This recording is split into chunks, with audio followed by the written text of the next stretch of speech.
Welcome to TDS studios. Hi friends, எல்லாம் சூப்பராக இருப்பீங்கன்னு நினைக்கிறேன். இன்னைக்கு நடிகர் திலகம் சிவாஜி கணேசனை பற்றிய ஒரு செய்தி.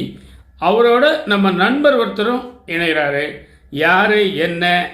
சிவாஜி கணேசனுக்கு ஏற்பட்ட அந்த ஒரு சின்ன ஆசை, அற்புதமான அதிசயமான, கேட்டால் வியப்படையும் அந்த ஆசை, அது என்ன அப்படிங்கிறத நம்ம இன்னைக்கு பார்க்கலாம்.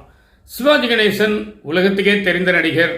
அப்பேற்பட்ட அந்த உயர்ந்த உலகம் போற்றும் உத்தம நடிகருக்கு ஒரு ஆசை, ஒரே ஒரு ஆசை, சின்ன ஆசை.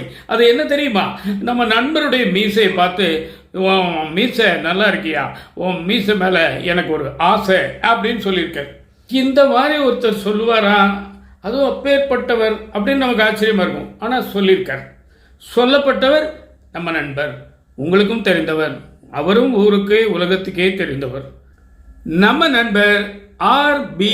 கருணாகரன், சீஃப் ரிப்போர்ட்டர், பாலை முரசு, அவரை பற்றிய விஷயம் தாங்க. அவருக்கும் சிவாஜிக்கும் உண்டான ஒரு சின்ன உறவு, நட்பு, பழக்க வழக்கங்கள் என்னங்கிறத இன்றைக்கி நம்ம பார்க்க போகிறோம்.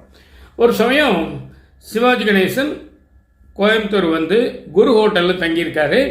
அப்போ வந்து ப்ரெஸ் மீட் வைக்கிறாரு. அதுக்கு ஒரு சீஃப் ரிப்போர்ட்டராக மாலை முரசு சார்பில் நம்ம நண்பர் கருணாகரன் போகிறார். போனவுடனே அங்கே இருக்க நிர்வாகிகள்லாம் சேர்ந்து இவரை உள்ளே அழைச்சிட்டு போகிறாங்க. பல கேள்வி பதில்கள் எல்லாம் பண்ணி அவரை பேட்டி எடுக்கிறாங்க. அந்த அளவுக்கு அந்த பேட்டி வந்து சிறப்பாக முடிஞ்சிருக்கு. சாயங்காலம் போய் மறுபடியும் போகிறாரு. போய் இவர் செய்தி சேகரித்தது, அதை பிரசுரம் பண்ணது, அந்த புகைப்படங்கள், அது மற்ற பத்திரிகையில் வந்தது எல்லாத்தையும் கொண்டு போய் அவரை காமிக்கணும்னு போகிறார்.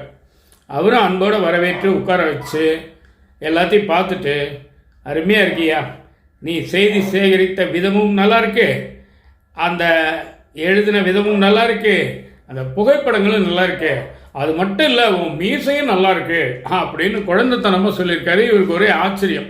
சொன்னதோடு விடாமல் அந்த மீசையை தடவி பார்த்து முறுக்கி வேற விட்டுருக்க.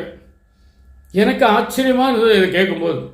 வீரபாண்டிய கட்டபொம்மனில் எப்படிப்பட்ட மீசை வச்சுருந்தாரு, தேவர் மகனில் எப்படிப்பட்ட மீசை வச்சுருந்தாரு, பல படங்களில் அவர் எப்படிப்பட்ட மீசை வச்சுருந்தாரு, சும்மா கம்பீரமாக இருக்குமே, ஆஜான் பாகுவாக இருக்குமே. அந்த மீசையினுடைய இதை பார்த்தீங்கன்னா, அந்த வீரபாகுன்னு ஒரு படத்தில் வருவார், முருகன் படத்தில், ஏகப்பட்ட படங்களில் மீசையோடு வந்திருக்காரு. ஆர்வேஷம் போட்டுட்டும் மீசை வச்சுருக்காரு, கதைப்படியும் மீசை வச்சுருக்காரு. ஆனால் அவருக்கு வந்து நம்ம நண்பருடைய மீசை மேலே ஒரு கண் இருக்குன்னா பார்த்துக்கோங்களேன். அப்போ இவர் எந்த அளவுக்கு அந்த மீசையை பேணி பாதுகாத்து போற்றி வளர்த்துருப்பார் பாருங்க. சாதாரண மீசை, பெரிய சமாச்சாரமே இல்லை, ஆனால் பெரிய மனிதரை இழுத்துருக்கு பார்த்தீங்களா. இது ஒரு சம்பவம். இதுக்கப்புறம் என்ன ஆயிருக்குங்க, ஒரு தடவை காங்கிரஸ் கட்சிக்கு தேர்தல் பிரச்சாரம் பண்ணுறதுக்காக சிவாஜி கணேசன் கோயம்புத்தூருக்கு வராரு. சூலூரில் பிரச்சாரம் பண்ணிகிட்டு இருக்கார். திறந்த வேன்பாங்க, எதுலையோ ஒரு வண்டியில் போயிட்டு இருக்கார். அப்போ செய்தி சேகரிப்பாளருங்கிற நட்பில், உறவில், முறையில் நம்ம கருணாகரன் ஐயாவும் பின்னாடியே அடுத்த வண்டியில் வந்துட்டு இருக்கார். இந்த கூட்டத்தில் பாருங்கள், சாதாரணமாக நடக்கிறது தான். ஒரு விஷமி, யாரோ எதிர்கட்சிக்காரன், இவரை பிடிக்காதவன், ஒரு இரும்பு போல்ட் ஏதோ தூக்கி வீசியிருக்கான் இவர் மேலே. கரெக்டாக அடிச்சிருக்கான் போல இருக்கு. நெத்தியில் வந்து பட்டு காயமாகி ரத்தம் கொட்டுது. அப்படியே டக்குன்னு வண்டியை நிறுத்துறாங்க. பிரச்சாரம் ரத்தாகுது.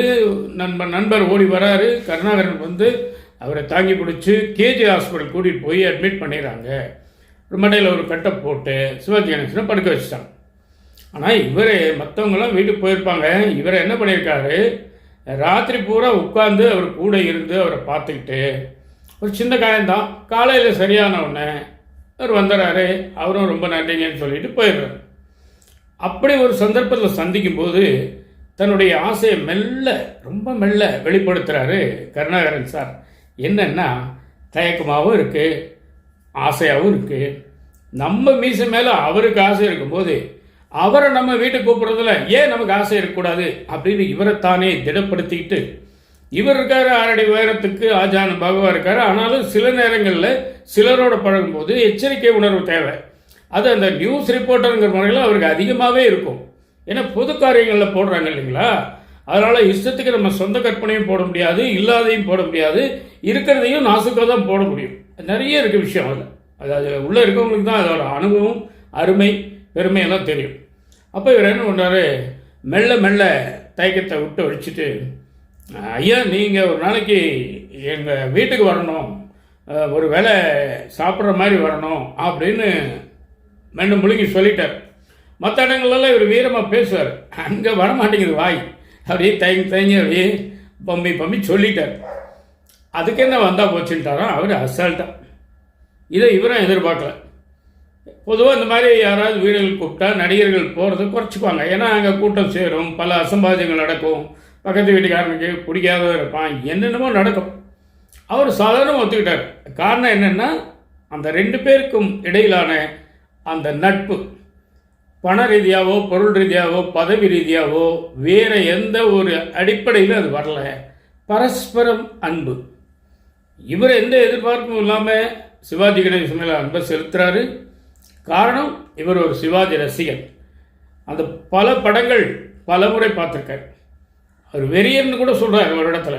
அந்த அளவுக்கு சிவாஜி மேலே ஈடுபாடு. அன்புக்கும் உண்டோ அடைக்கும் தாழ்ன மாதிரி அன்புக்கு அன்பு சாதாரணமாக ஈஸியாக 2 கலந்துருச்சு. One fine day Sivaji Ganesan இவங்க வீட்டுக்கு வரார்.